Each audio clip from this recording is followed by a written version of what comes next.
Hello everyone, welcome to knowledge plus. इस video हम आज यानी कि 22 मई 2020 के करंट अफेयर को देखने जा रहे हैं, जो कि बेस्ड होगा डिफरेंट न्यूज़पेपर जैसे द हिंदू, इंडियन एक्सप्रेस और भी डिफरेंट न्यूज़पेपर से। तो आइए शुरू करते हैं आज का वीडियो। आज का सबसे पहला न्यूज़ यहाँ पे साइक्लोन के बारे में है।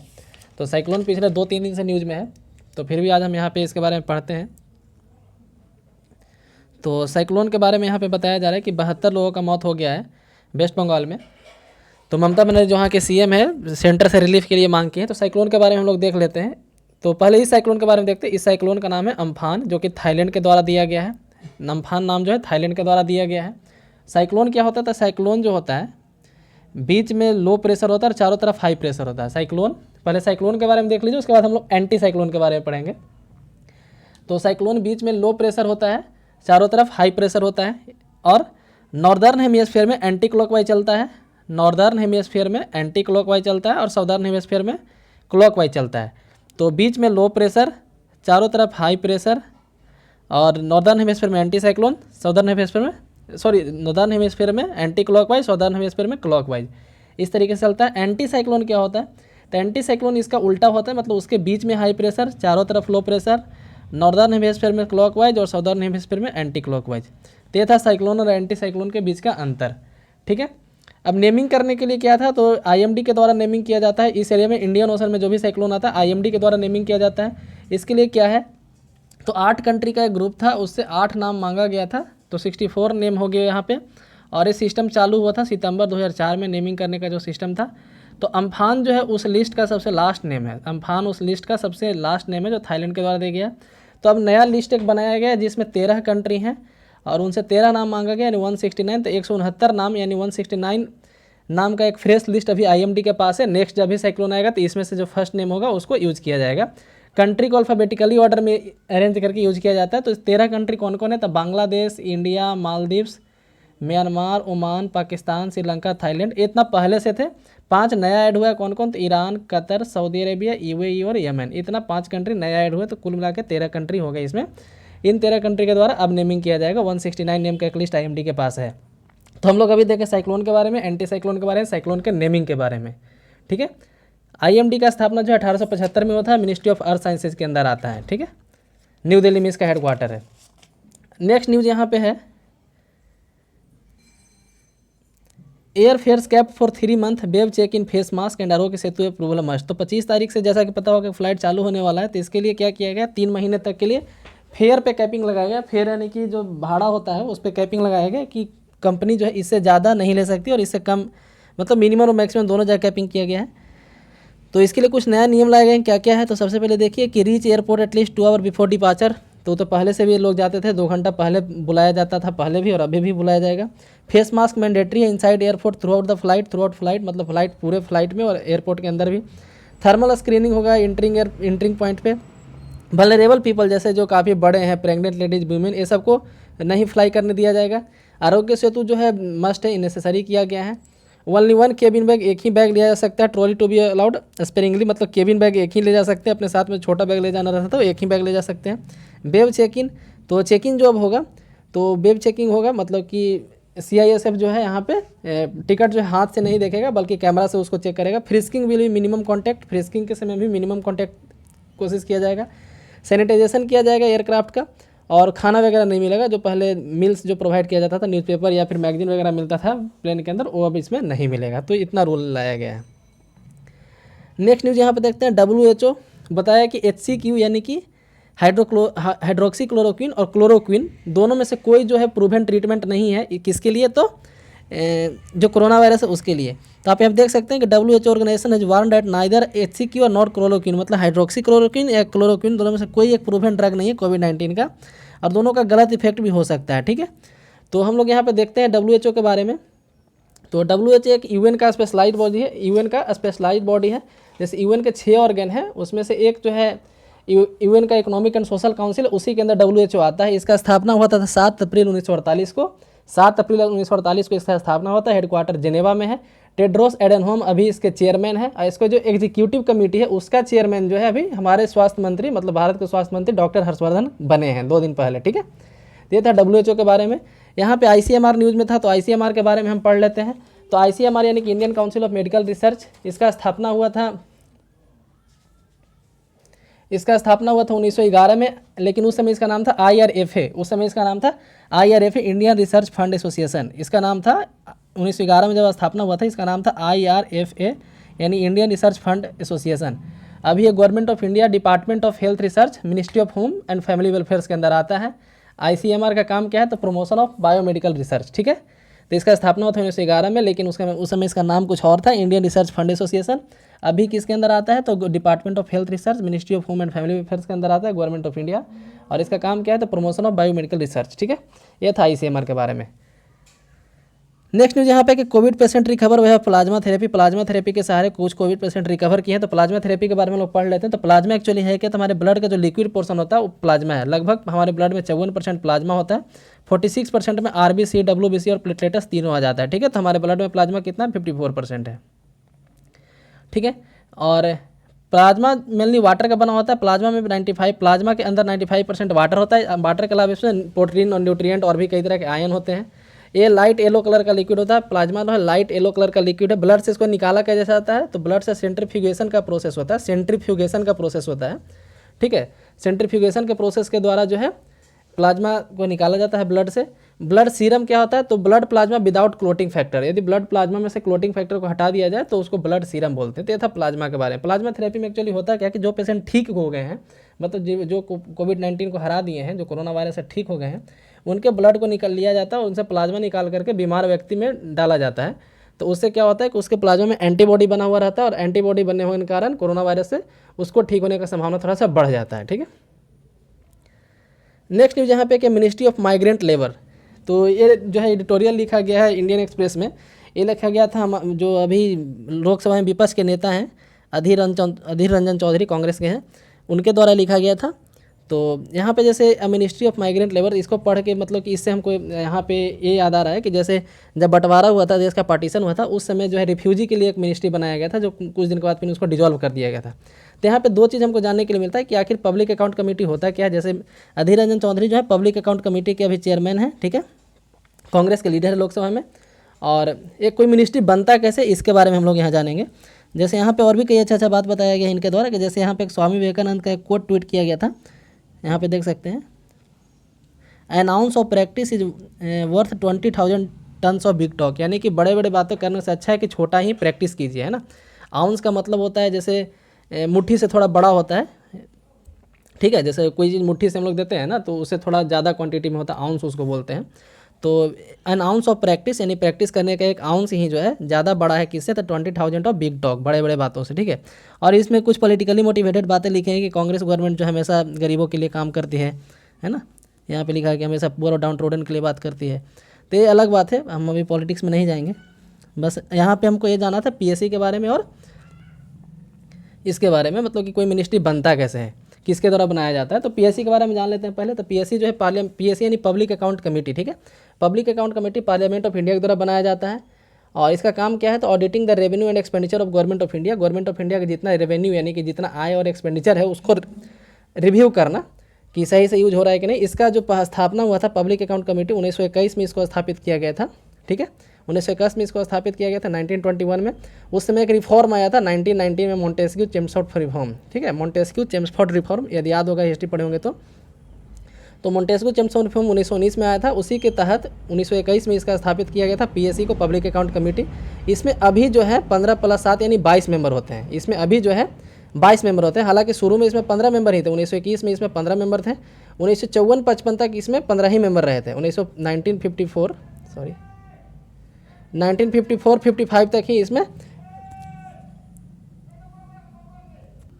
1954-55 तक इसमें 15 मेंबर ही थे। लेकिन 1954-55 के बाद जो है इसमें 7 मेंबर और जोड़ा गया। पहले 15 मेंबर सिर्फ लोकसभा से आते थे, लेकिन 7 मेंबर जो है राज्यसभा से जोड़ा गया 54-55 के बाद। यानी 1954-55 के बाद जो है इसमें 22 मेंबर हो गए, 15 लोकसभा से और 7 राज्यसभा से, जो अभी तक चल रहा है। पहले इसमें 15 ही मेंबर थे। यानी कि अभी PSC में, पब्लिक अकाउंट कमेटी में 22 मेंबर होते हैं, 15 लोकसभा से और 7 राज्यसभा से, ठीक है। इसका स्थापना हुआ था 1921 में। इसका काम क्या है, तो audit the revenue and expenditure of government of India.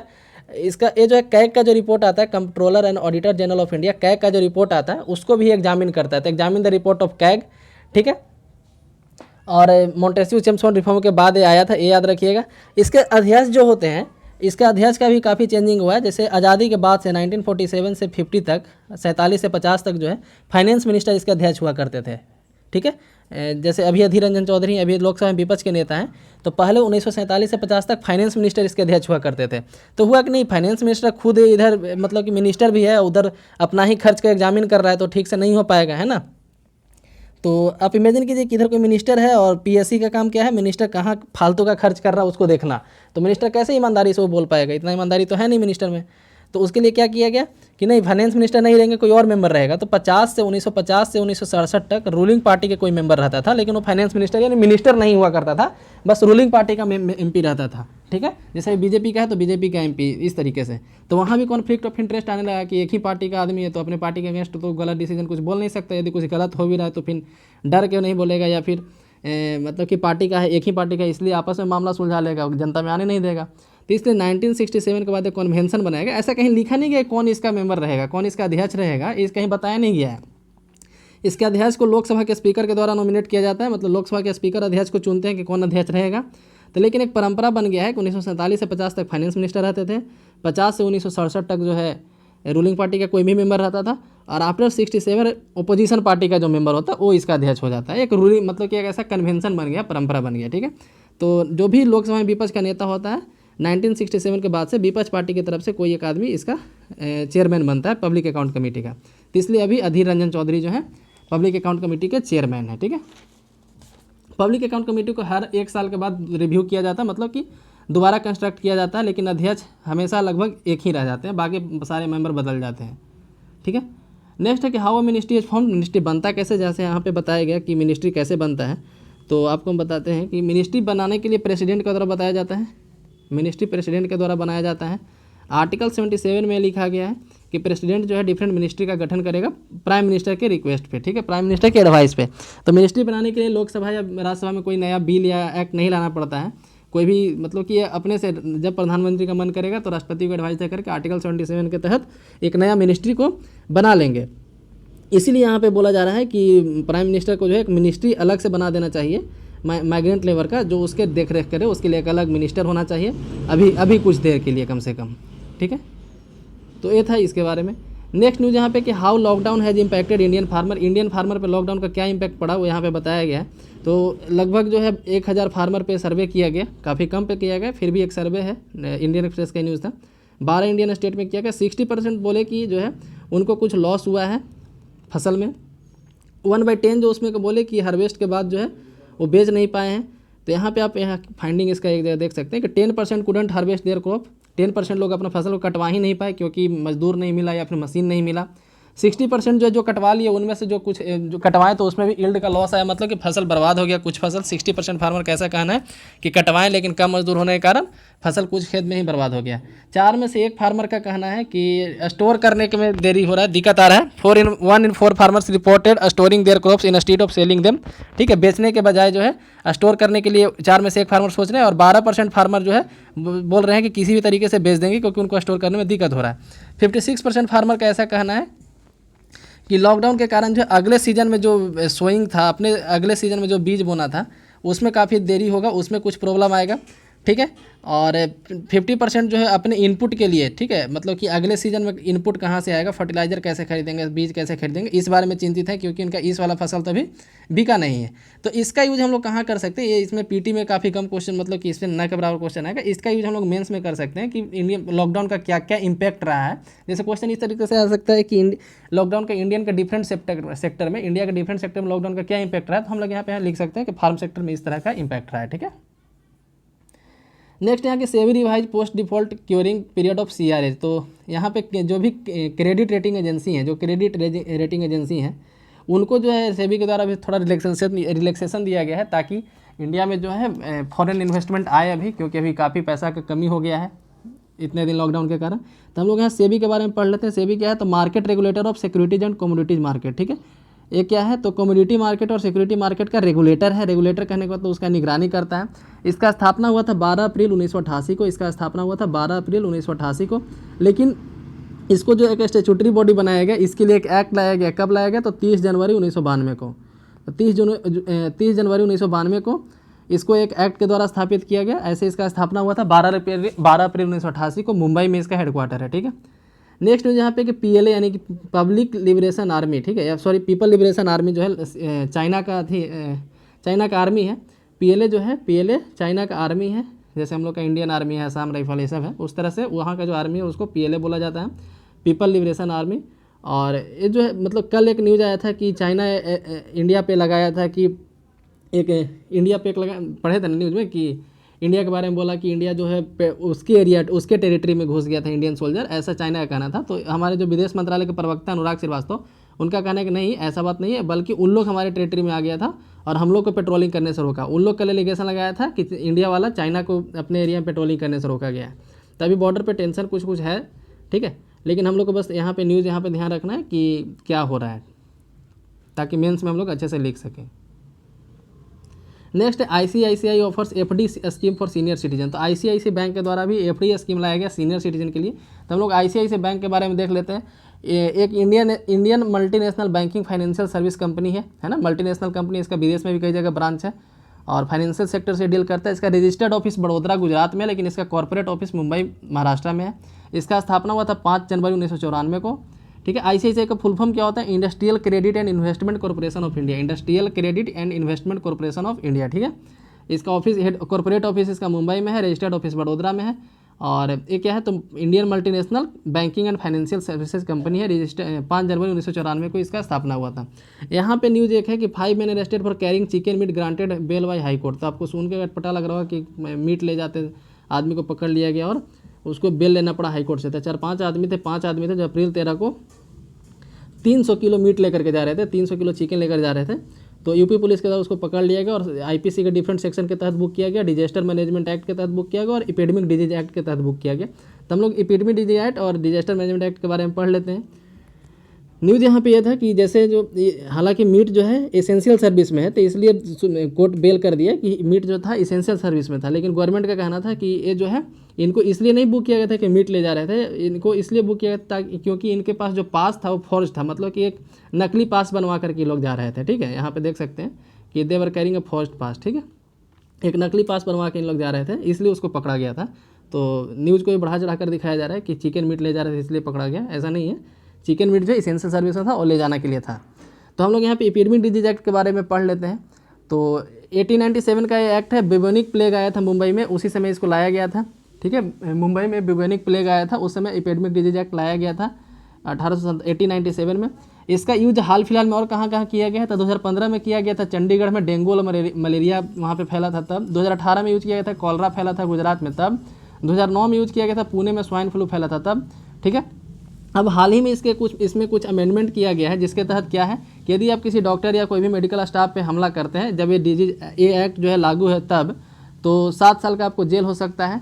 ठीक है, डॉक्टर या कोई भी नर्सिंग स्टाफ पे हमला करने के कारण। इसका एक सेक्शन 2 है, इसका सबसे इंपॉर्टेंट सेक्शन 2 है, जो गवर्नमेंट को पावर देता है कि मिनी इमरजेंसी टाइप सिचुएशन लाने के लिए गवर्नमेंट का, जैसे पब्लिक को, जैसे लॉकडाउन जो लगाया गया है एपिडेमिक डिजीज एक्ट के सेक्शन 2 के तहत ही लगाया गया है कि लोग बाहर नहीं निकल सकते हैं। ठीक है, दूसरा एक्ट है डिजास्टर मैनेजमेंट एक्ट, उसके बारे में पढ़ लेते हैं। डिजास्टर मैनेजमेंट एक्ट जो है 2001 में जो भूकंप आया था भूज गुजरात में जो भूकंप आया था, उसको देखते हुए 2005 में एक एक्ट लाया गया था।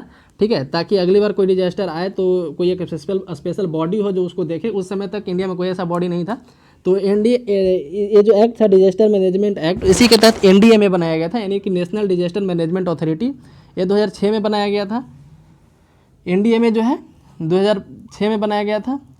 हालांकि इसको 30 मई 2005 को एक एग्जीक्यूटिव ऑर्डर के द्वारा बनाया गया था, लेकिन इसको स्टैट्यूटरी कमीशन जो है, स्टैट्यूटरी एक्ट, मतलब कि एक स्टैट्यूटरी बॉडी बनाया गया 27 सितंबर 2006 में। ठीक है, NDRF का जो सेक्शन है, इसका डिजास्टर मैनेजमेंट एक्ट का जो सेक्शन 44 और 45 NDRF बनाने के लिए पावर देता है गवर्नमेंट को। NDRF जो फोर्स देखेंगे आप, नेशनल डिजास्टर रिस्पांस फोर्स, इसी एक्ट के सेक्शन 44-45 के तहत बनाया गया। इसके तहत NDMA बनाया गया। NDMA के चेयरमैन प्राइम मिनिस्टर होते हैं और 9 और मेंबर होते हैं, प्राइम मिनिस्टर प्लस 9 और मेंबर है ना। तो NDMA के चेयरमैन कौन होते हैं? Prime minister. इसके अलावा 9 मेंबर और होते हैं। 30 मई 2005 को इसको एग्जीक्यूटिव ऑर्डर के तहत बनाया गया था, लेकिन इसको स्टैट्यूटरी बॉडी बनाया गया 27 सितंबर 2006 को। डिजास्टर मैनेजमेंट का सेक्शन 44-45 जो NDRF बनाने का पावर देता है गवर्नमेंट को।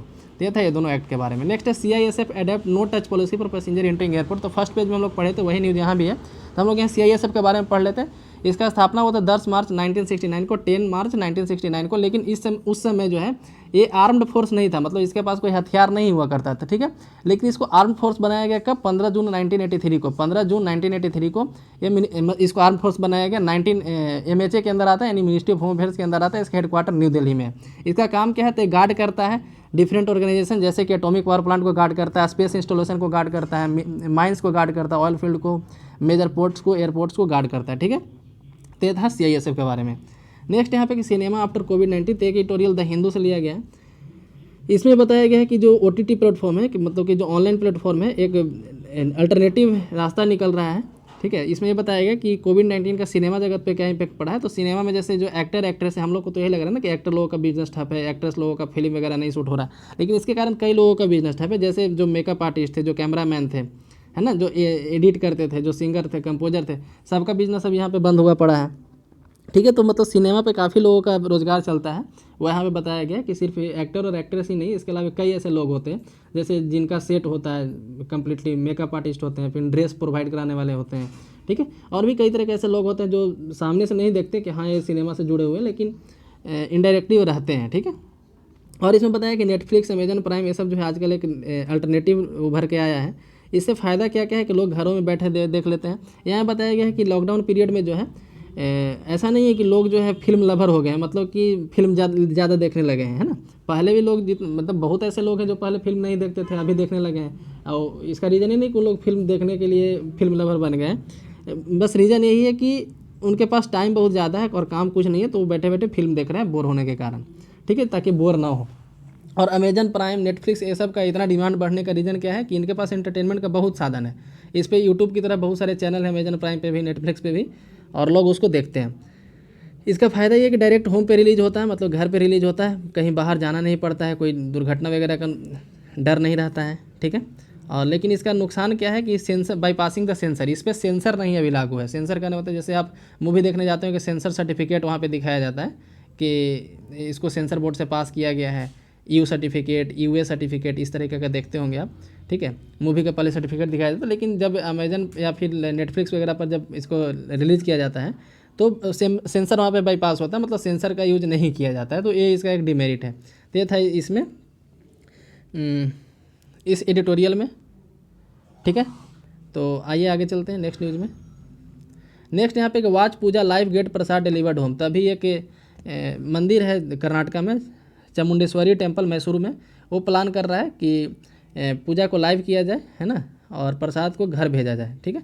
तो ऐसा मतलब पहली बार ऐसा नहीं हुआ जा रहा है। पटना में महावीर मंदिर के द्वारा, बिहार के पटना में महावीर मंदिर के द्वारा ऐसा किया गया था लास्ट मार्च में, लगभग 20 मार्च के आसपास, और ये 5-6 दिन चला था।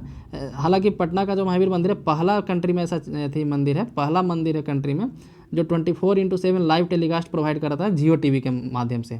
जियो के साथ जो है इसका एक डील हुआ था, जिसके तहत जियो टीवी पर 24/7 महावीर मंदिर को आप लाइव देख सकते हैं, ठीक है। और इस तरह का एक सिस्टम 20 मार्च के आसपास लागू किया गया था पटना के महावीर मंदिर में कि आप प्रसाद को ऑनलाइन ऑर्डर कर दीजिए और उसी दिन आपको पहुंच जाएगा। मिनिमम ½ kg ऑर्डर करना होता था, ठीक है।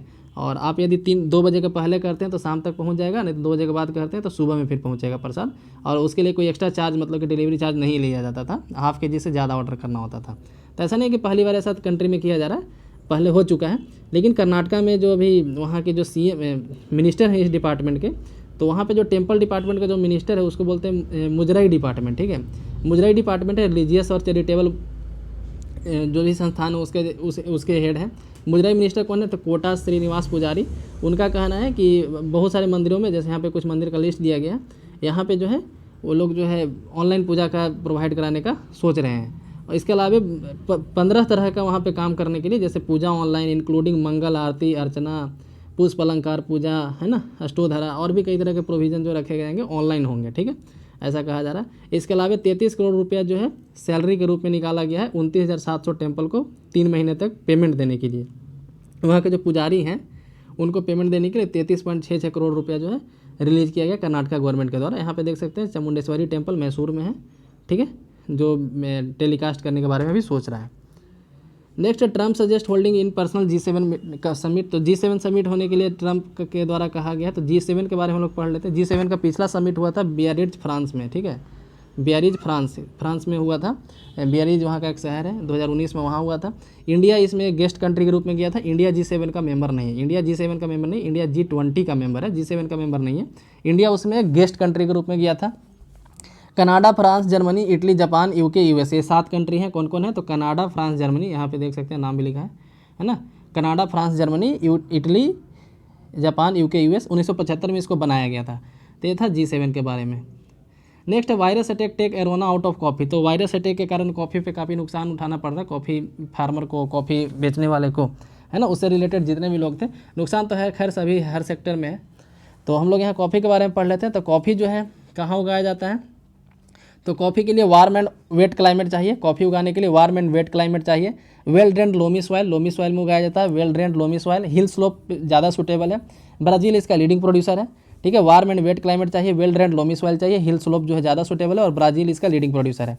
इंडिया में कुछ कॉफ़ी को GI टैग दिया गया है, जैसे एग्जाम्पल के तौर पर देख सकते हैं अरेबिका कॉफ़ी जो कर्नाटका का है, कोडागो कर्नाटका का, वायनाड का रोबस्टा कॉफ़ी केरला का, है ना, वायनाड रोबस्टा कॉफ़ी केरला का, चिकमंगलूर अरेबिका कॉफ़ी कर्नाटका का, Araku valley arabica coffee Andhra Pradesh का, बाबा बुदानगिरी कॉफ़ी कर्नाटका का। बाबा बुदानगिरी हिल्स जो है उसको birth place of coffee in India कहा जाता है, birth place of coffee in India, ठीक है। तो ये 5 तरह का कॉफ़ी काफ़ी फेमस है और इसको GI टैग मिला है। इसके अलावा भी कई तरह के कॉफ़ी को GI टैग मिला है, हम यहाँ पे सारे नहीं बता सकते, ठीक है। तो अरेबिका कॉफ़ी कर्नाटका का, Wayanad coffee Kerala, Chikmagalur coffee Karnataka, Araku valley coffee Andhra Pradesh और बाबा बुदानगिरी कॉफ़ी कर्नाटका का, ठीक है। इसके अलावा इंडिया में सबसे ज़्यादा कर्नाटका में कॉफ़ी उगाया जाता है, लगभग 54%, केरला में 19%, तमिलनाडु में 8%। उसके अलावा आंध्र प्रदेश, उड़ीसा और नॉर्थ ईस्ट वाले इलाके में भी कॉफ़ी उगाया जाता था। तो ये था इसके बारे में। तो इसी के साथ आज का न्यूज़ डिस्कशन समाप्त होता है। वीडियो यदि पसंद है तो लाइक करें, चैनल को सब्सक्राइब करें। वीडियो को पूरा देखने के लिए धन्यवाद।